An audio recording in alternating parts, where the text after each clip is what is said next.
All right, y'all. I forgot to put my show runner on, so we're gonna put the show runner on first before we get started here.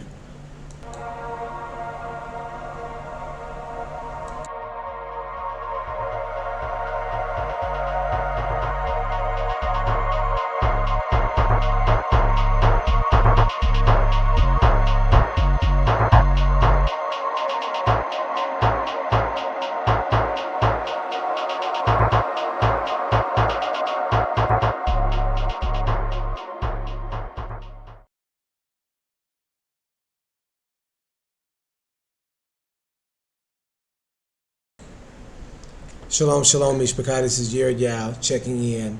We're doing our thing. This is Hebrew News. We do want you guys to tune in and check out what we have to offer here.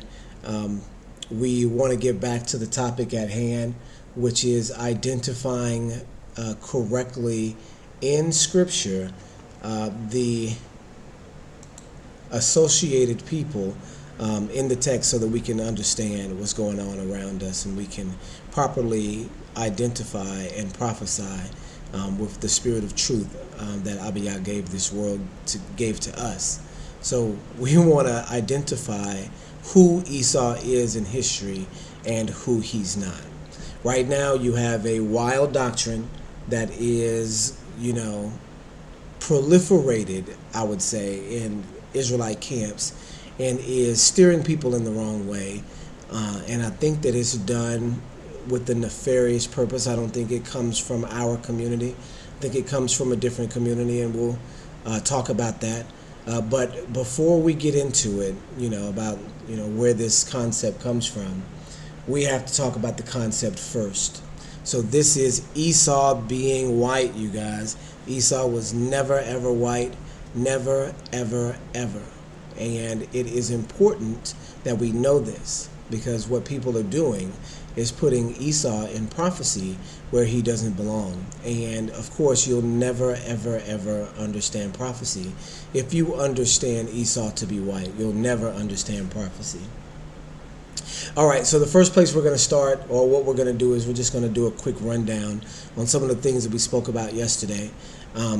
We know that Esau is not white because he's never described in the text as white. There are certain characteristics that white people have, white skin, blonde hair, blue eyes, that aren't the entire population of white people. These racial characteristics don't encompass all the white people that there are, but a significant portion have these recessive traits, so that you can plainly identify where they come from and where they don't come from. So you don't have in Esau, who is the son of Isaac, you have Jacob and Esau being twins. You don't have in Isaac, you don't have in Abraham any place to get recessive traits like blonde hair or blue eyes. They are never, ever, ever found in ancient record as belonging to the Israelites ever. You never see blonde hair, you never see white skin unless you're talking about leprosy, and you never see blue eyes. This is never not in the text anywhere. But what is in the text is that you have red-skinned people. What is in the text is that you have black-skinned people.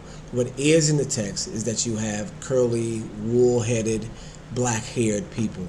And we see that predominantly from all the descriptions of people in the Bible. We have here pulled up 1 Samuel 17 and verse 42, when the warrior, the champion of the Philistines, Goliath, came out to battle, or he was already there, and David came out to battle him. And Goliath saw how David's complexion was, and he saw that he was ruddy. And this is a red color. And we put on here last night the color of a red heifer, the red heifer sacrifice in Numbers 19. That color is a deep brownish red color that resembles more the soil than it does anything else. We know that term for red, for ruddy, in the text is admoneh. And this is the same word, same root that is described when you're describing the complexion or the the person of Adam is literally the word Adam. Adam is right there. When you're describing Esau, when you're describing David, when you're describing Solomon, and then in Lamentations when you're describing all of Judah, or all the Nazarites, which are a reflection of Judah, which are a reflection of the children of Israel.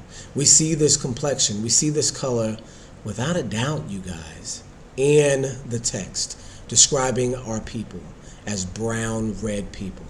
We see this without the slightest contradiction, without the slightest hint of doubt about the interpretation. Is 100% certain, 100% solid. So what does that mean, you guys? It means that Esau cannot be the end of the world in the way that people are saying that he's the end of the world. And so we discussed that yesterday too, that in 2nd Esdras chapter 6, I believe it's verse, I can't remember what verse it is, but we can take a look at it. It says Esau is the end of the world and Jacob is the beginning of the one that is to come. We took a look at that text and found that that word for world is actually age. Esau is the end of the age and Jacob is the one to come. We explained how at the end of the last age, that would be the age before the Messianic period, you had Esau in control through the Herodian dynasty. We all know that the Herod kings were Edomites and that the Romans put the Edomites in charge of Jerusalem as client kings in a place where they really weren't from. So the Edomites did control Jerusalem at the end of the age before Messiah. When Messiah comes on the scene, we know the Herodian kings die out. We know that they do not continue in Judah. We know that the Edomites don't continue in Judah. Right after Messiah dies, about 30 years later, 40 years later, we know the temple falls to Rome. In that falling of the temple, we know that Edom, the kingdom of Edom, the nation of Edom, sent 20,000 zealots. 20,000, not a small army. 20,000 zealots to fight on behalf of Jerusalem, to fight the Romans to save the temple. And when the temple fell, they fell with it. When Jerusalem fell, when Judah fell, the Edomites fell with them, and then they became as Jews. The name of Edom was wiped off of the face of the earth. And so you guys recognize that this is also a prophecy that there will be no more Edom. Do you understand? So when we're looking at prophecy and we're looking at the feet and toes kingdom of Daniel, when we're looking at the fourth beast in Daniel, we don't want to get it confused with anything Edom whatsoever at all. I wanted to come on here and I didn't want to revisit everything that we talked about yesterday, but there was about 30 minutes at the end that did not get recorded, so I wanted to record just for posterity some of the points that were made in that last 30 minutes. So we want to get into it. This last part comes after the concept or after the understanding of Josephus detailing how Edom sent so many troops to fight on behalf of Judah. So the concept that people are dealing with when they look at Esau being the end of the world, they have to, look at it as the end of the world being the far end, or, the time of Messiah coming back. And so we know that that can't be the case because there's more than one age. We recognize that there's even more than one day of Yah, right? That the day of Yah will come like a thief in the night. We know that's the one that's coming up, but there were many before that as well. You can count the flood as a day of Yah. You can count the fall of the temple in 586 to Nebuchadnezzar as the day of Yah. Do you see what I'm saying? There are many days that can be associated with that great day and still not be that great day that's coming, that the actual day of Yah is still to come. Just like there's a second Exodus that we know of in Isaiah chapter 11, that that will make the first Exodus look like child's play, where nobody will even remember the first Exodus. The second Exodus will be from all over the world, and I can't remember where that secondary reference is to the second Exodus. But when the children of Israel come out of the world, it will be much larger than the Exodus of the children of Israel coming out of Egypt. So we know that there are small victories, and then there are big victories. And the day of Yah is going to be a gigantic victory for Elohim on the planet. And that day doesn't have anything to do with Esau. According to all the other prophecies, Esau is not there. The name Esau is not in the book of Revelation, not at all. But Gog and Magog is. The name Esau is not in the book of Daniel, not anywhere at all. But Rome, and then a Rome-style kingdom is. Do you see what I'm saying? Well, maybe not Rome, but the Prince of Grecia and the Prince of Persia definitely are. And we know from those references that Rome is there, that Rome is the feet and toes. I think they do mention Rome by name in Daniel. But again, we recognize that these comings to pass don't have anything to do with Esau whatsoever, that there are no prophecies concerning Esau at the end of the actual world, with the times where it's pointed to the end of the world. Even in the book of Ezekiel in 38 and 39, where it talks about Gog and Magog, you don't see Esau mentioned. Even in the nations that are being gathered together to fight on the mountains of Israel, you see Persia, you see Ethiopia, and you see a couple of others, but you don't see Esau there. And there's a reason for that, because Esau in the future, from ancient times to the future, Esau has been joined in with Judah. And, Josephus explains that pretty clearly.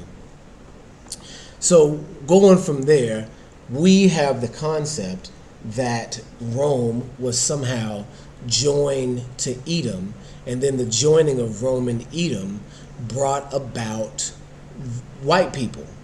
And it just can't be further from the truth, because we know that Edom was brown-skinned. We know that Edom was married to Canaanite women who were also brown-skinned, and that they could not have any white genetics, blonde hair, red hair, blue eyes, green eyes, white skin, in that mix. With Canaan and Edom and Shem and Ham, you don't have the blonde hair, blue-eyed mix. It just doesn't exist. In Magog, you do. In Magog, you have tribes of people that were stuck in a whiteout environment in the Eurasian steppe for thousands of years, and that can for sure create a whiteout impression on the genetics of the people that live there. It just really makes one-for-one perfect sense. And we see that the nations of Gog and Magog are existing separately but also together, like iron and mirror clay, right? And then we see, of course, the racial characteristics showing us that this is the end of the world kingdom, putting everything together really perfectly. But people don't know this, because they don't know that Rome was conquered. People don't know that Rome was conquered by the Lombards in 575 AD. That the Romans, being not white themselves, saw these Lombards, these Germanic tribes. Again, when you hear the term Germanic tribe, you need to think Goth, like the Gothic peoples. And when you hear the term Goth, you also need to think Gog, because Goth and Gog are synonymous terms. You guys have heard of Gothic, or Goth style of dress. This is, coming straight from Viking mythology, Norse mythology. The people that come from Germany, the people that come from the Netherlands, the people that come from Switzerland, the people that were barbarians of the north, the kings of the north is what the Bible describes them as. Those people that came down and conquered all those areas also conquered Italy. And I'm going to show you guys this right here and right now. We are going to look at the Lombards. You see, I'm The Lombards. We were looking at this yesterday, and I don't think we were able to get this on video, but let's get it on video now. And so these are the Lombards, right? Let's check them out. The Lombards were a Germanic people who conquered most of the Italian peninsula between 568 and 774. You guys, this means that the Romans that are in Rome right now, the Italians that are, claiming themselves to be the ancient people, the Romans themselves are not. They are not Romans at all. They are a group of Germans that are called Magogites. These Germans came from the Eurasian steppe and conquered all of Europe during this time. And they either killed or conquered the women of these people and changed the racial makeup of Europe from then on forevermore. And so that happened in Italy too, with a family called with a tribe of Germanic people called the Lombards. And if we'll scroll down to see what they did, and this is a classic characteristic of Gogite people, that they will come into a place, conquer the place, and pretend to be the people who were of old coming from that place. This is what the Ashkenazi Jews have done, that they converted 1,000 years ago to Judaism, and in doing so, they saw the opportunity to take the inheritance from a people who were already disobedient, who were already on the outs with Elohim and falling victim to the curses. So they, opportunistically managed to take the inheritance, and then by taking the inheritance also take the land. We know that this is something that they have historically done, but it's not just to the Jews. Different groups did it to different people all over the world. And so here is the proof of that here. It says, when they entered Italy, some Lombards retained their native form of paganism, while some were Arian Christians. Hence, they did not enjoy good relations with the early Christian church. Gradually, they adopted Roman or Romanized titles, names, and traditions. Partially converted to Orthodoxy in the 7th century. It says gradually they adopted Roman or Romanized titles, names, and traditions, and partially converted to Orthodoxy in the 7th century, though not without a long series of religious and ethnic conflicts. This means that they killed all the Romans before they took their history. It says by the time Paul the deacon was writing, the Lombard language, dress, and even hairstyles had nearly disappeared in total. So what that means is, you guys, is that the Lombards conquered and controlled all of the Italian peninsula, killed all the Romans that were there through ethnic cleansing and religious cleansing, and then attained and maintained Roman language and Roman titles, pretending to be Romans themselves. This means, you guys, that fourth beast, that feet and toes kingdom appears to be Rome. That's why it's got the strength of iron, but also of merry clay, because they don't connect to one another. They appear to be Rome, but are not. People that believe that Esau was joined with Rome, and then Rome is now ruling the world, have missed this part of history, where these white people that came out of the Eurasian steppe came and conquered Europe and changed nations from the Romans to the Magogites. If you look at any Gothic, any Germanic barbarian tribe, and I'm not to say that white people are barbarians today, that white people can't be saved or anything like that, not to say any of those things, but to understand who they are and where we are in prophecy is the absolute point here. We know that Colossians 3, and I was thinking it was 16, but it's verse 11. Colossians 3 said that there is no difference between Greek or Jew, bond or slave, barbarian or Scythian. And we know that the Scythians are the names that the Greeks is the name that the Greeks gave to the Magogites. So not Scythians even are excluded from the family if you believe in Yahusha and you keep the Father's commandments. We know these things. We know these things for a fact. But identifying who they are in Scripture and identifying their prophecy is helpful to making sure that you understand where you are in history now, where you are in prophecy now. It's pleasing to the Father to be able to prophesy correctly. It's displeasing to the Father to prophesy incorrectly. Those are the things that we can't do, is prophesy falsehood. If we believe Esau to be the white man, we have become ourselves false prophets, because we assume that this end of the world Esau is who is in these positions now, and it's for sure not him. Not just that, we are sinning, because in Deuteronomy 23, I think it's verse 7, it says, "Thou shalt not abhor an Edomite," and most of these people that are believing in the doctrine are using it as a method of hate in order to hate white people, comparing him to this ancient enemy that we have that was actually our brother, that was actually black, really doing Esau the most injustice by just claiming him to be any old person in the future.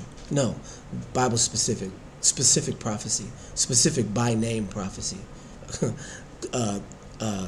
His name is Koresh, but the Bible calls him Cyrus, right? Cyrus, Koresh in Hebrew, was mentioned by name in Isaiah. Do you see what I'm saying? Alexander the Great, the bull that didn't touch the ground, was mentioned coming from the east and conquering all. And then Alexander the Great, according to Josephus, has a dream about the name. All of these are callings to these pagan kings to, understand who the people are that they're dealing with. And here we are in the modern era and are in with the word right in front of our faces, and can't identify these pagan kings in history. Cyrus, Alexander the Great, Nebuchadnezzar recognized the prophecy, recognized themselves in prophecy, was able to recognize all these other people in prophecy by being told the correct prophecy, saw it and acted on it, and were successful because of it. Even pagan kings successful by using prophecies correctly, and we as the people can't. You see what I'm saying, you guys?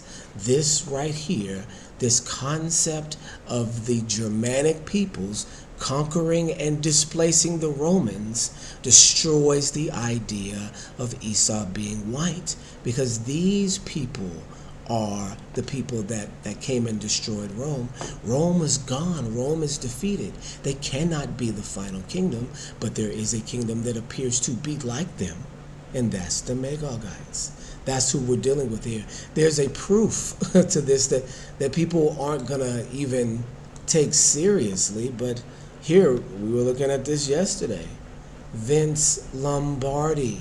Vince Lombardi, one of, or if not maybe the most famous football coach of all time for the Green Bay Packers. His name is Lombard. And guess where he's from, you guys? His family is from southern Italy. They are from southern Italy. The Lombardis are still there. These are the people that conquered the Greeks. You see, the Greeks were never white. The Edomites were never white. So you can't say they joined together and formed white people as we know it, because it's not true. Because these people, these Germans, these German people, these people from northern Germany, Denmark, supported by genetic, anthropological, archaeological, and earlier literary evidence. They are associated with the Vandals.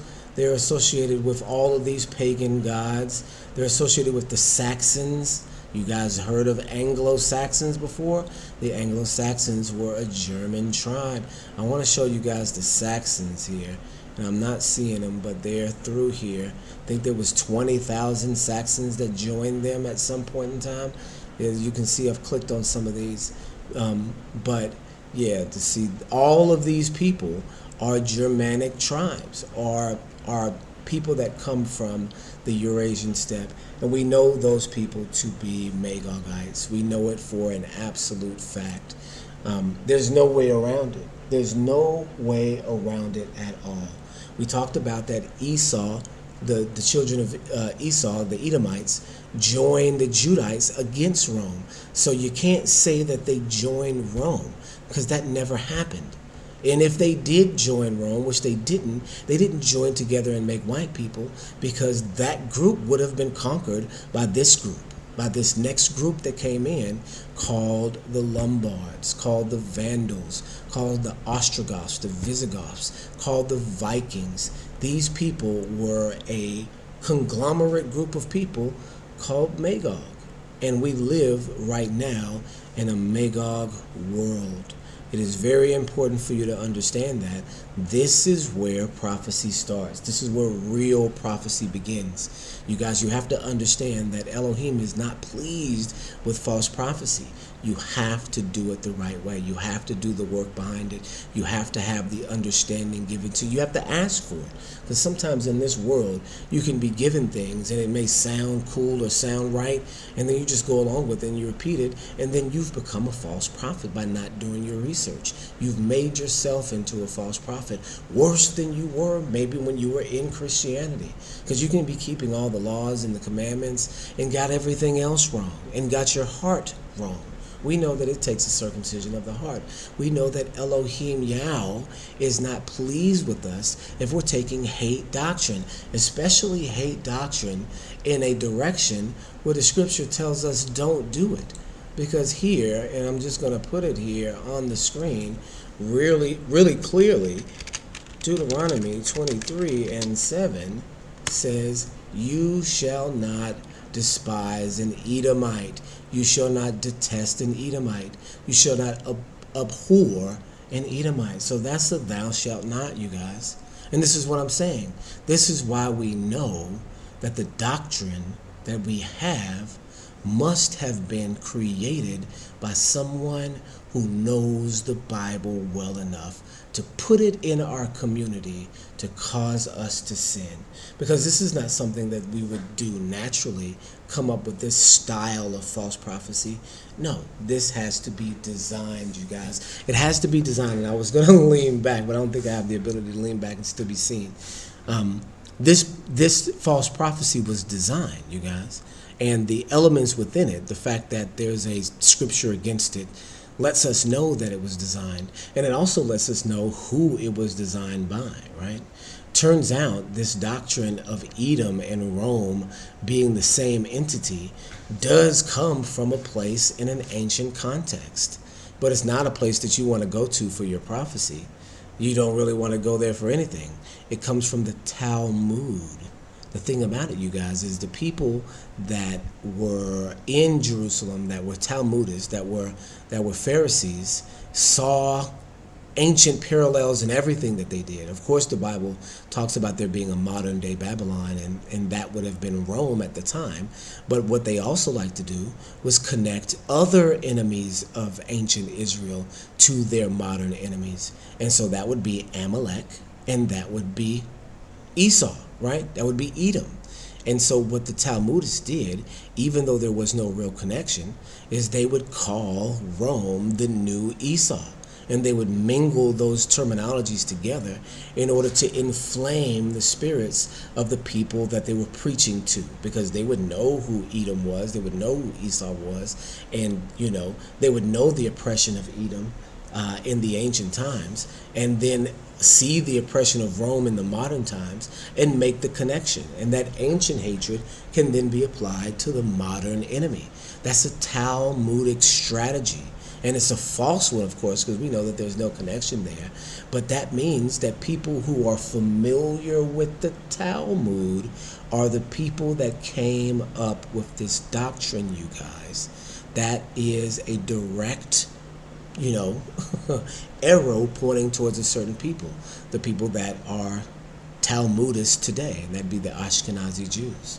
And I told this story, and I think it cut me off on the last one. We're right at 30 minutes here, so it cut me off last time at right about 30 minutes. So I'll go ahead and try to finish up here But for anybody that's confused on this doctrine, this video and then the first one as well should be enough for you to close the book on that chapter and then never pick that doctrine back up.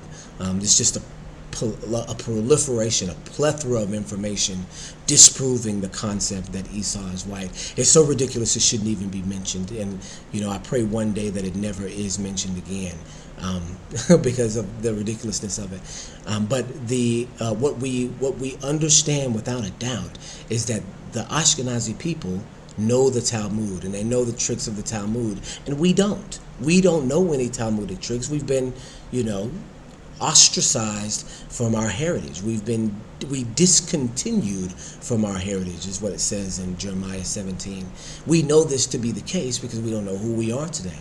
But you ask a person on the street, black person on the street, where they come from. Let's say Africa. What country are you from in Africa? We don't know. What people you from in Africa? We don't know, right? In reality, we come from Hebrews. We come from the Judites, the scattered, lost sheep of the house of Israel or the house of Judah. That's who we are, and we don't know that. But the people that picked up our inheritance know all of our old tricks. And, aren't shy to use them, right? Aren't shy to create doctrines. And this is where I wanted to go with this because, in my research, I've told this story before, but in my research, trying to figure out, let's see. Okay, we got a comment on here. All right. 513 Natty, how you doing, my brother? Good to see you on here. It says 2nd Esdras 6:9. I think the second Exodus is mentioned in Isaiah 11, verse 11, I believe. Yes, absolutely, the second Exodus is mentioned in Isaiah 11. But there's another mention of the second Exodus that tells us that after the second Exodus happens, that the first Exodus will be as though it never happened. That the one from Egypt will seem so small in comparison to this one that we'll forget about the first one. And so that is something that is to come. That is something that is going to happen before the face of the world. And, that is where we stand. This is the next thing to happen in prophecy after Jacob's trouble, is Jacob being delivered out of that trouble. So we know that that is something that is to happen. I can't remember where the second prophecy is. I know the one mentioned in Isaiah 11. Can't remember where that second prophecy is. But we just got finished talking about 2nd Esdras 6 and 9 to distinguish between the terminology there, between the use of the word world and the use of the word age. We know that the Messiah's coming was the start of a new age. We know the end of that age was Esau, or Edom, in the form of Herod. We know the Herod dynasty was wiped out after the fall of the temple. We know that the Edomites were sent into captivity with the Judites because they sent 20,000 of their soldiers to be zealots fighting on behalf of Jerusalem. We know that Edom was, described, or Esau was described as being like having the skin of Adam. He was described as Adam. We know Adamah is the same word for soil. We know the red heifer was described as being Aduma, which is the same word as the soil. We know David was described as being Admonai, which is the same word for the soil, brown, red, like the soil. We know Solomon was described as being Admonai, same word as the soil. So we know for a fact, absolute fact, that Esau was never white, never, ever, ever, ever in history, never, ever. And where we got to with that conversation is, where did this doctrine come from? Who is behind this doctrine? Because it contains elements in it that show signs of ancient understanding as far as how the ancients used old enemies to vilify new enemies. So the understanding of the ancients, the wicked understanding of the ancients, it contains some of those elements in it, and then it also contains elements of a racial component to hide a certain group of people. Or if you're looking at the Edomites, or if you're looking at this prophecy about Edom, then you're not going to be looking at the actual prophecy about Gog and Magog, and that hides who these people really are. Because the Gogites, the people of Ashkenaz, nephew of Magog, would be the ones that would want to hide their true identity, not only from the world, but from themselves too. Because you don't want people walking around thinking that they're Magogites and wanting to repent from their heritage. You got to even make your people believe themselves to be somebody else, if you understand what I'm saying. And so what we get to is the people that designed this false doctrine. Because those two elements of it, the fact that it hides who the Magogites are and that it comes from an ancient Talmudic style of propaganda, tells you who these people are that designed this doctrine. It would be the Ashkenazim, right? We know the Ashkenazim are involved in all sorts of espionage, and so why wouldn't they be involved in espionage in the community that they are most against anyway, the community whose identity that they have? Do you see what I'm saying? They have our identity, so it would behoove them to be active in espionage in our community, keeping us from knowing who they are, and keeping themselves from knowing who they are as well in the same process. And then also discrediting anybody that comes up and says, oh, white people are Edom, by just the sheer research being, oh, well, that's ridiculous. Do you see what I'm saying? So we know it comes from the Ashkenazi Jews, from all of those elements of propaganda being in it, that it has to be from an ancient context, and the people that are Talmudists now have these ancient wicked doctrines. That would be the Ashkenaz, and it hides that Ashkenaz is from Magog, right? It tells you he's from somewhere else, right? And then it also keeps us in a state of sin, because there is a scripture literally against it here that I'm looking at right in front of me, Deuteronomy 23. And so I wanted to tell you guys a story about doing my research in the conspiracy field when I was first coming into the truth. What brought me in was really understanding 9/11 and trying to figure out what was going on with terrorist people and terrorist acts and all these things. Why are all these things happening? You see what I'm saying? I was a veteran of the Iraq War, so it was a huge part of my life when the towers came down. So I wanted to figure out what was going on and why these things were happening. So I started to look into ISIS to see why would they do such a thing? What was going on with these people? And what happened was I found out that Al-Qaeda really just meant the base, like the database.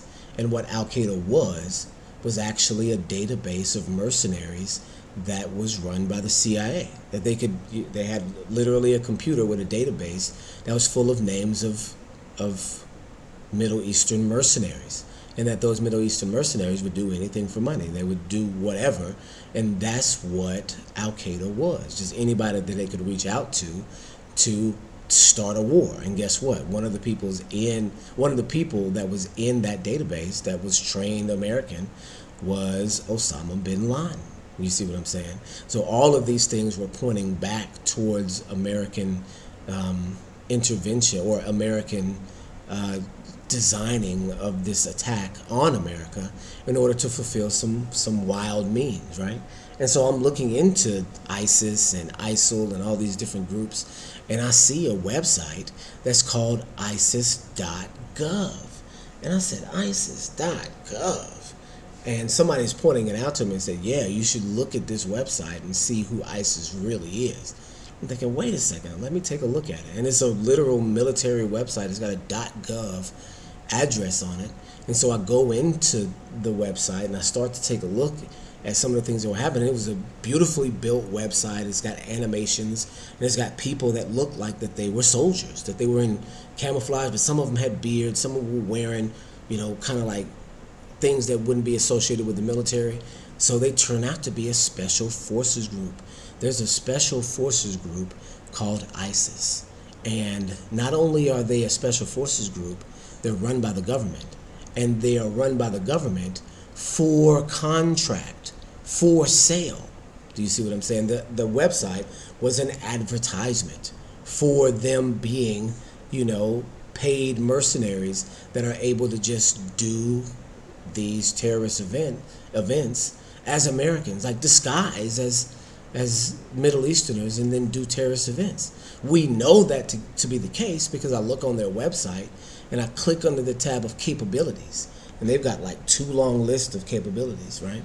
And one of the things that they could do was role playing. So I clicked it and it said role playing, literally playing the role of a combatant in a theater of war. I looked at their area of operations, the Middle East. They're literally a government contract terrorist firm advertising in the open on the internet.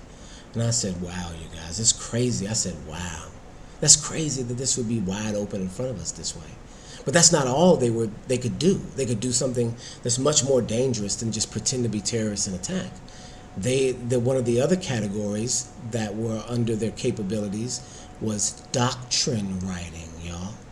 Doctrine writing. And I clicked it, and it's describing the ability to write religious doctrines to sway people towards doing whatever you would want them to do, whether it be violence, whether it be attacks, whether it be terror, whether it be anything. Doctrine writers. So this group was a group that intentionally wrote doctrines against what was going on, or against people in the Middle East, that people could just fall into, believe in, and become a follower of this doctrine, you guys. Become a follower of this doctrine. And it is telling, because now here in the modern context, we have maybe the most popular doctrine in all of Israel being something that can be provably tied to this group of people called the Ashkenaz, that they are also themselves doctrine writers. And this doctrine is a doctrine of devils. Whenever you see it, stay away from it. Please do not go down this road, because it is literally a sin. It is literally right here, Deuteronomy 23, it is a thou shalt not. So if you don't have enough information now, which you do, to prove that Esau is not the white man, then you still just have to pause from your understanding of this topic and continue to do the research, because you do want to get it right. You don't want to misidentify anybody. You want to make sure that you're doing the right thing in terms of prophecy, so that you can teach and tell people the right thing, to behave in the right way yourself, and to be able to even maybe save some of these other people with real doctrine and not with false doctrine. You go to telling somebody that they're Edom, and they do just 1 ounce of research, and they know that you don't know what you're talking about. You go to telling somebody that they're Magog, and they may understand altogether. I'll tell you that I was on a website, and I was not even hip. I didn't even want to say who this person was, but they begged me. I was on this website, and they said, who am I? Who am I in prophecy? Tell me, if you know so much about who people are, about who you are, tell me who I am. And this was in Ashkenazim, and I said, you're Gog. And that was it, you're Gog. He said, Gog? I said, yeah, technically Magog, but Gog from Magog. And he said, what? I'm not even familiar. And then other people started looking into it, and they said, there's some truth to this. And so much so that the guy thought it was funny, thought it was cool, started calling himself Gog. And this is not something that you bring up to people so that they can know their wickedness or be humbled by who they are. No, it's about them having the Gentiles, the fathers of the Gentiles have inherited lies. Just like our fathers have inherited lies, they have too. And when it comes time to explain these things that are going on, they're going to look at you. They're going to look at you to tell them the truth. And we have to tell them the truth. We have to be in the spirit of truth, because it's what we're called to do. We're called to know the difference between Edom and Magog. And we need to, you guys. We desperately need to. And I don't have anything else. And I'm right here at 45 minutes. I hope it's caught everything on here, because I've gotten everything taken care of as to what I wanted to say. But if anybody has any questions concerning these concepts or the identity of European people, then we can go over these things again. But if this is not enough information for you, I don't know what to tell you, because for any reasonable person, this should be enough information to steer you away from that doctrine. I hope it does, and I hope I've been a positive influence in your lives from the things that we're discussing today. If there's any questions, I'll open it up for questions. But if not, then you guys, I will go ahead and shut it down. I don't know if we got 5 1/3 Natty still around, but we'll go ahead. You said what? It's a delay? It's a pretty big delay. Okay, it's a delay. All right, so I'll give it just a brief moment. I'm up here sweating because it's kind of hot. It's kind of hot in here. It's still on talking about robots on here. Oh, what? Very beginning of your robot. Wow, so that's why it only caught that last amount. So what I'm going to have to do is kind of chill out so it catches everything on the live. Looks like it may be even like a 20-minute delay. So that means I'm not going to be able to interact with anybody live then if it's that much of a delay. Yeah. So what I want to do is I want to stick around on here for a little while to try to catch the end of this one. Because it's like rolling very slowly to like it's pause and then it's not even like consistent. Okay, so what I'll do then is I'll go ahead and put it on the show note here or the showrunner, and then we'll just go and let it run for a little while. If any questions come up in the chat, I will go ahead and address the questions as they come. But we'll go ahead and put the showrunner on here so that we can get started with so that we can catch up with ourselves and try to answer any questions that come through here. So let's put this one on here.